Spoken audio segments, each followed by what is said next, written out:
بسم اللہ الرحمن الرحیم۔ السلام علیکم ورحمۃ اللہ وبرکاتہ۔ ناظرین کرام، آج کی اس ویڈیو میں ہم تذکرہ کریں گے حضرت ابوبکر صدیق رضی اللہ تعالی عنہ کی زندگی میں ایک پہلو کا۔ حضرت ابوبکر صدیق رضی اللہ تعالی عنہ کی ذات بابرکات کسی تذکرے کی محتاج نہیں، کسی تعریف کی محتاج نہیں ہے، لیکن آج ہم ان کا تذکرہ صرف اپنی شان بلند کرنے کے لیے، صرف اپنی شان اللہ تبارک و تعالیٰ کی بارگاہ میں مقبول کرانے کے لیے کریں گے، تاکہ اللہ تبارک و تعالیٰ ان کے تذکرے کی طفیل ہماری بخشش اور مغفرت فرمائے، اور اللہ تبارک و تعالیٰ اس ذات بابرکات کی وجہ سے ہم سب کے درجات بلند فرمائے۔ ویڈیو شروع کرنے سے پہلے میں گزارش کروں گا اپنے معزز ناظرین سے کہ اگر آپ میرے اس چینل پر نئے ہیں تو برائے مہربانی چینل کو ضرور سبسکرائب کریں اور بیل آئیکن کو بھی ضرور دبائیں تاکہ میری ہر آنے والی نئی ویڈیو آپ تک پہنچ سکے۔ تو چلیے شروع کرتے ہیں آج کی ویڈیو۔ ناظرین کرام، جنگ تبوک کے موقع پر حضرت ابوبکر صدیق رضی اللہ تعالی عنہ نے گھر کا سارا سامان نبی اکرم نور مجسم صلی اللہ تعالی علیہ وآلہ وسلم کے قدموں میں لا کر رکھ دیا تھا۔ پھر بھی جب چوتھی مرتبہ نبی اکرم نور مجسم صلی اللہ علیہ وسلم نے چندے کی اپیل کی تو حضرت ابوبکر صدیق رضی اللہ تعالی عنہ سے رہا نہ گیا۔ حضرت اما عائشہ صدیقہ رضی اللہ تعالی عنہا فرماتی ہیں کہ میرے والد محترم ساری رات دیوار پر ہاتھ پھیرتے رہے۔ میں نے عرض کی کہ ابا جان آپ کیا ڈھونڈ رہے ہیں؟ تو ابا جان نے کہا کہ عائشہ تمہیں پتہ ہے میں نے گھر کا سارا سامان نبی کریم صلی اللہ علیہ وسلم کی بارگاہ میں پیش کر دیا ہے، لیکن اب جب چوتھی مرتبہ مصطفیٰ کریم صلی اللہ علیہ وسلم نے چندے کی اپیل کی تو میں سوچتا ہوں کہ جو کپڑے کی سلائی کرنے والی سوئی میں نے دیوار پہ لٹکائی تھی وہ بھی میں دفاعی فنڈ میں جمع کرا کے آؤں۔ چنانچہ وہ سوئی ملی اور وہ بھی جناب ابوبکر صدیق رضی اللہ تعالی عنہ نے دفاعی فنڈ میں دے دی۔ حضرت اما عائشہ صدیقہ رضی اللہ تعالی عنہ فرماتی ہیں کہ جب پانچویں مرتبہ نبی کریم صلی اللہ علیہ وسلم نے چندے کی اپیل کی تو اس وقت 30,000 کا لشکر 2.5 لاکھ رومیوں کے مقابلے میں جا رہا تھا۔ صحابہ کے پاس پیسہ نہیں تھا، رسول اللہ صلی اللہ علیہ وسلم کے پاس چندہ نہیں تھا۔ قرآن مجید نے اس جنگ کو جیش عشرت کہا کہ یہ تنگی والا غزوہ تھا۔ اس جنگ کی تعریف قرآن مجید نے کی ہے۔ حضرت ابوبکر صدیق رضی اللہ تعالی عنہ ساری رات کروٹیں بدلتے رہے۔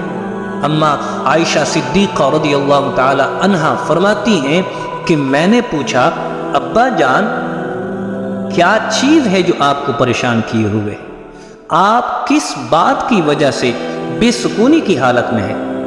تو ابا جان نے کہا اے عائشہ، آج میرے نبی کریم صلی اللہ علیہ وسلم نے پھر سے چندے کی اپیل کی ہے، اب تو دینے کے لیے میرے پاس کوئی چیز نہیں ہے۔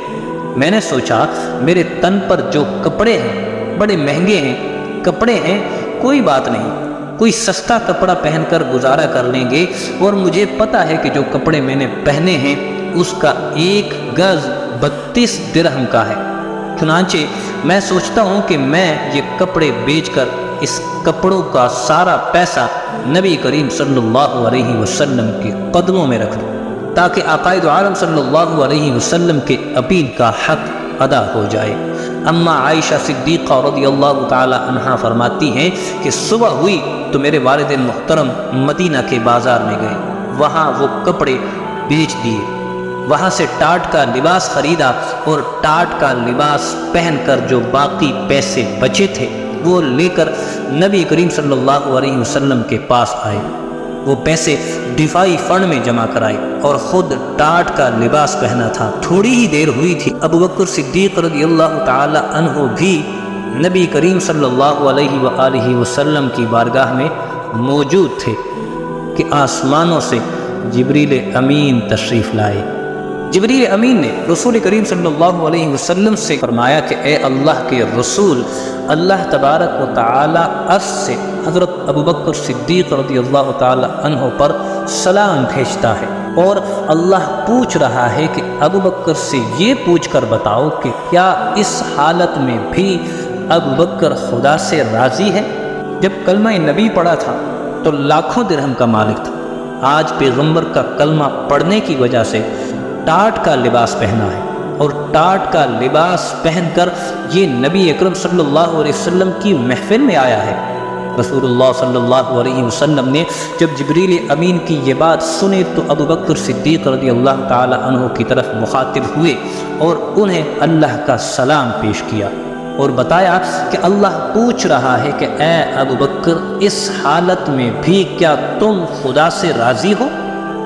تو حضرت ابوبکر صدیق رضی اللہ تعالی عنہ کی چیخیں نکل گئیں۔ حدیث کے کتابوں میں ذکر موجود ہے کہ حضرت ابوبکر صدیق رضی اللہ تعالی عنہ زار و قطار رونے لگے۔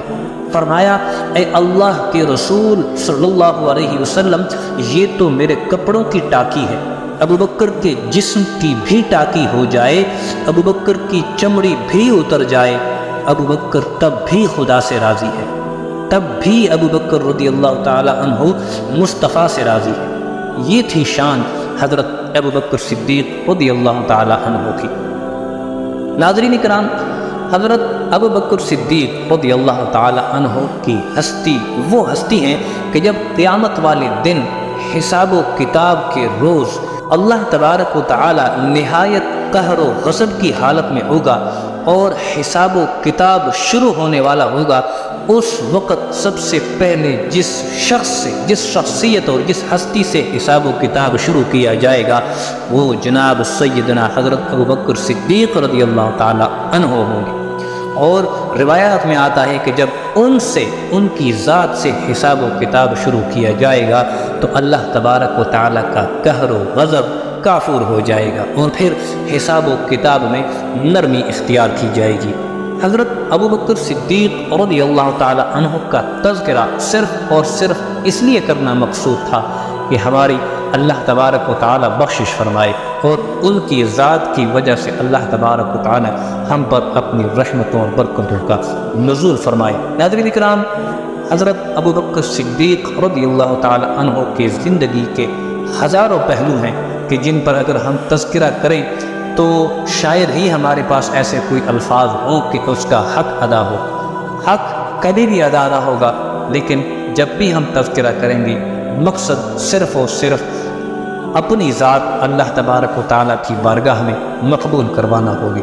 اللہ تبارک و تعالیٰ ہمیں ان کے کردار کو اپنی زندگی میں شامل کرنے کی توفیق عطا فرمائے اور ان کے نقش قدم پر چل کر اپنی بخشش کروانے کی توفیق عطا فرمائے۔ آمین ثم آمین۔